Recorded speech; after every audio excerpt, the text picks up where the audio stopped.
a variable in C and C++, the compiler will reserve a part of memory to locate for the variable. So when you say variable, then there's some space will be relocated for variable, and it tells the compiler that somewhere we can use it to store an integer, for example. And for an array, it's enough for an array, elements in the array. And when you assign them, you know that they will store number 5 in that position. So what is buffer overflow? So this they define that as a condition at an interface under which more input will be placed into the buffer, and data holding area and capacity are located, then we will override other information.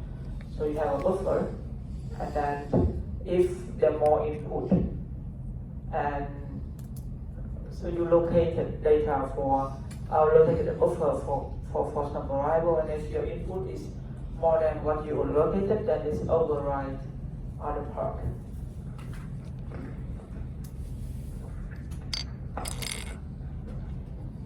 And the attacker will exploit this condition try to crash a system by trying to insert some any code that allow them to gain any control of the system.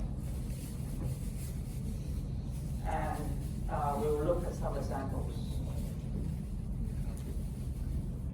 So we look at this example. So we have that in the buffer we have the space for name and space for student numbers. And we declare that name is 8 characters and student numbers.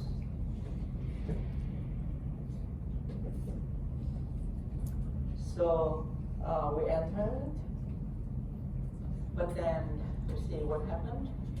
The happen is the date is fine, but Alexander does not show the student number correctly, because Alexander is 9 characters, right? 1, 2, 3, 4, 5, 6, 7, 8, right? But we define only 8. So this is override the part of student name, student number. So that's why student number is not correct. Buffer overflow is possible because of the way that we do back coding.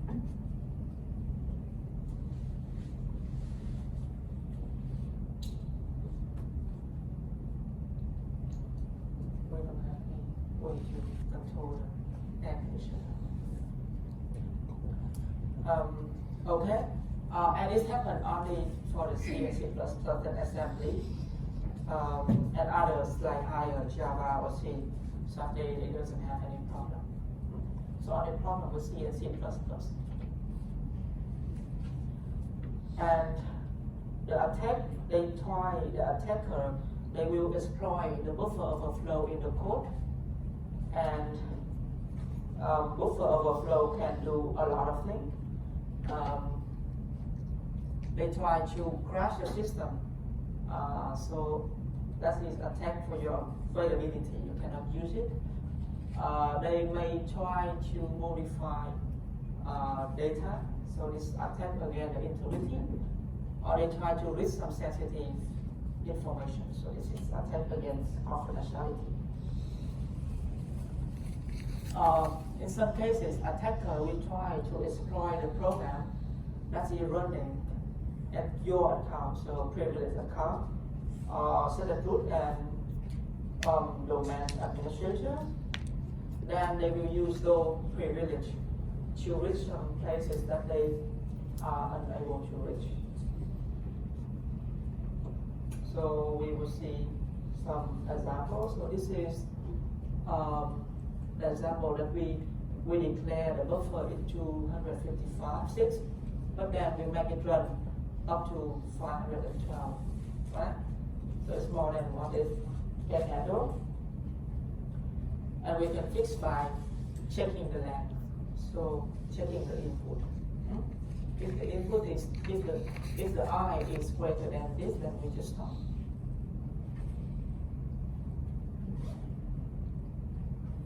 Yeah, so this is generally the result of not testing or correcting handling any input. And this causes the crash, or it's override the buffer. So it's buffer override. You already know about memory. So in memory, how it works. Buffer overflow possible because of the way how the memory management and organization is. And this happens in C because in C and C++, the memory management is partially your choice. Okay?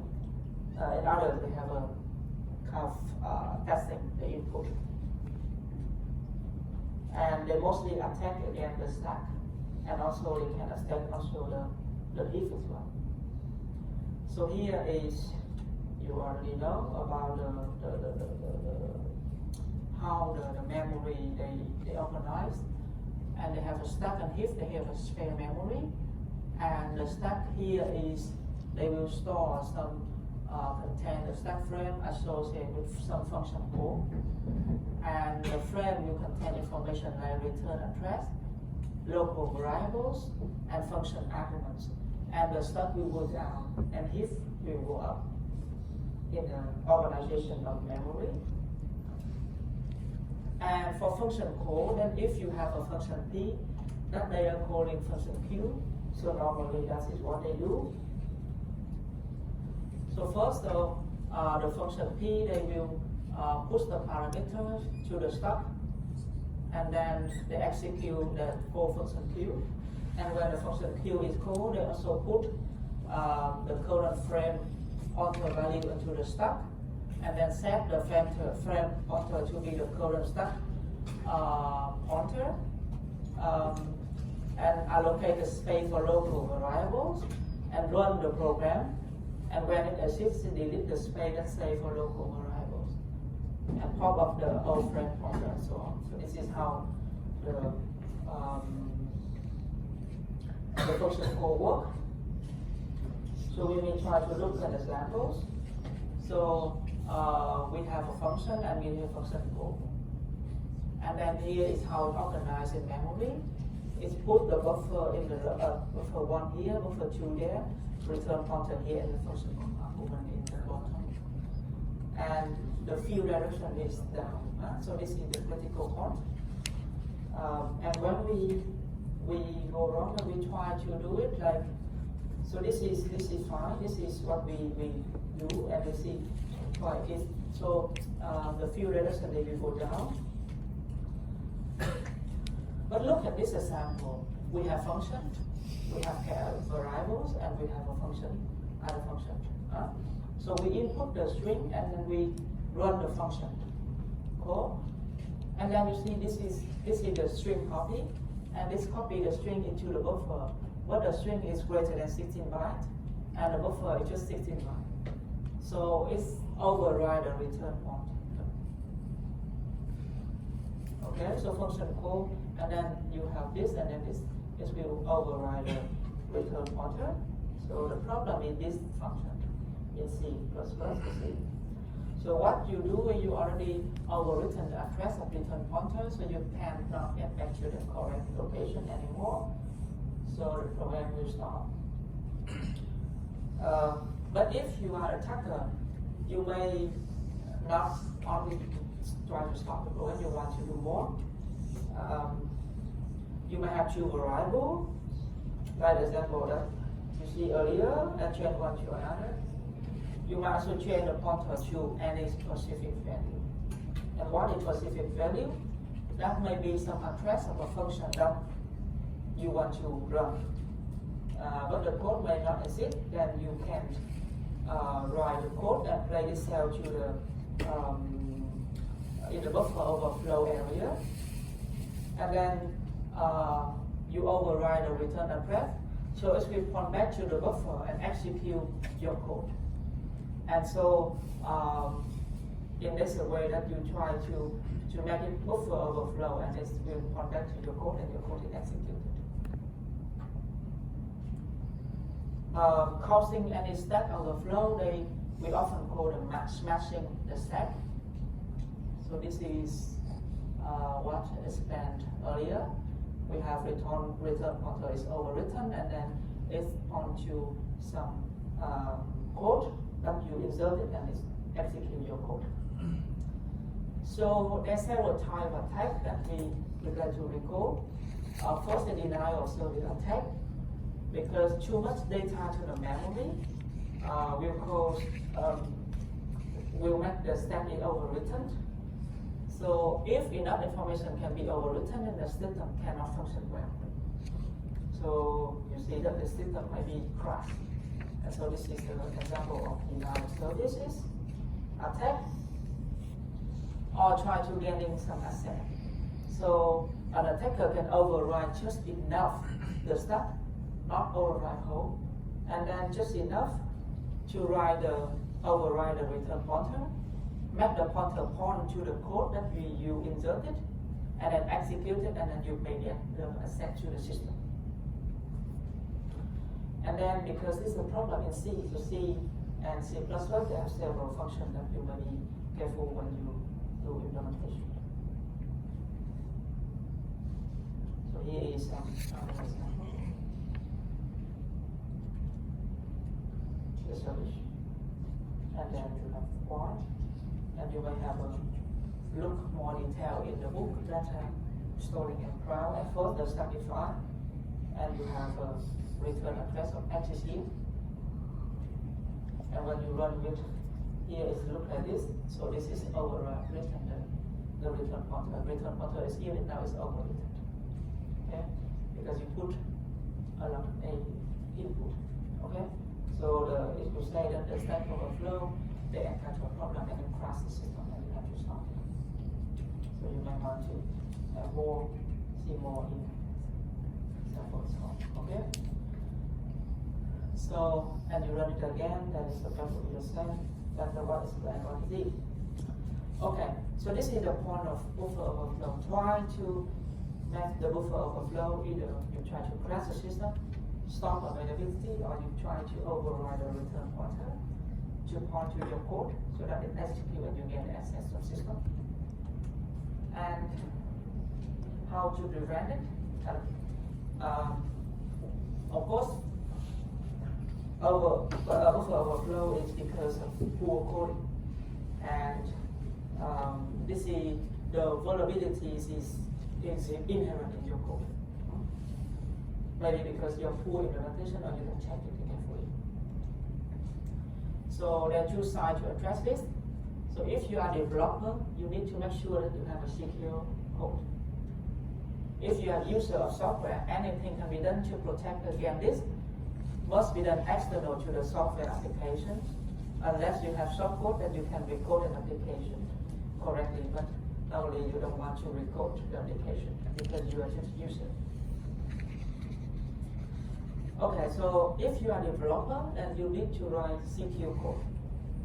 Okay, and you need to be careful of the insecure function that we already mentioned. And the best way to deal is to not allow them to occur in the first place. Try not to use it. You should learn how to minimize the use of those functions. And also you can use some compiler tool that help you to warn you that okay, there's some function that this may be insecure and you want to change it. Okay? Or use some can use some canary and get value just before the passage to check this anything changed. So to check whether the return address is fine. Okay. Yeah. So or you can use you try to perform advanced code review of string function and index utilize with your application to see if there's any function that you use not efficient and not secure, or you can use randomization or step randomization may be available as well. If you are a user, you just use the application, and the first thing you should do is try to remove any vulnerable software. This is the simplest way that you can protect the system from the software. Because software sometimes that you install but you don't use. You may sometimes face that the software may be installed by default, but it's never used. And those software just lie in your system and then it may explode your system later. So you should know exactly what is installed and what's it for. Okay? You should run the software at the least previous requirement. Okay? So you should run at least privilege, because this is trying to limit the access of the attacker in case the attacker, the software is belonging to the attacker or the attacker try to execute the software. And also to try to apply the vendor patch. So if there's a problem with the software, the vendor may have issue any patch and you should update it. It's like similar to the antivirus software that normally you update it. Okay, you update. You may try to filter specific traffic at the firewall as well. So firewall we will learn tomorrow that we try to filter any traffic coming on and coming in. Normally, many companies maybe have firewalls, but some company also doesn't have it. So if your company does not have internal firewalls, this will not prevent any insider, because if you are insider, then no way to prevent you. Right? Or some other test case application. Test case when you try to test the application whether it behave normal or not. Okay? You may try like type 200 characters as a unit to see if it's let you log in or not. There may be a problem if you violate the rule and it just gives you login and to see what happens. Okay? So we normally expect that buffer overflow is the result of exceptional behavior, not the normal one. So this is the way you try. And flooding is also one of the ways that one way of testing it. To try to test for the response of the exceptional behavior. What they do is they try to randomly generate the data and put some boundary and the input to see what's happening. Okay, so this is somehow the first thing we can do. We try to generate randomly some other input and try to see what behavior of the software. So this is basically the idea of buffer overflow. Okay. Yeah, any questions? So in summary, buffer overflow is where the buffer is overwritten and the attacker will try to exploit. And this is the reason of the poor coding. And the attacker try to exploit those to override your, in particular, the return pointer in the buffer. And in that case, it may crash the system, or it may try to override just enough so that it can point to the code they want to execute and try to access your system and get the privilege of your account. And there's several ways to try to avoid it. Instead of developer, you need to write secure code. Be careful of any in-CPU function in C and C++. Okay? You may try to have a compiler that has you to test and tell you any warning. And if you are a user, then you try to uninstall any unused software. So when you install, you need to know what it install and what it's for. Be careful of this thing. Try to other techniques that try to test and prevent the buffer overflow attack. Question? Have you ever been facing with this kind of attack?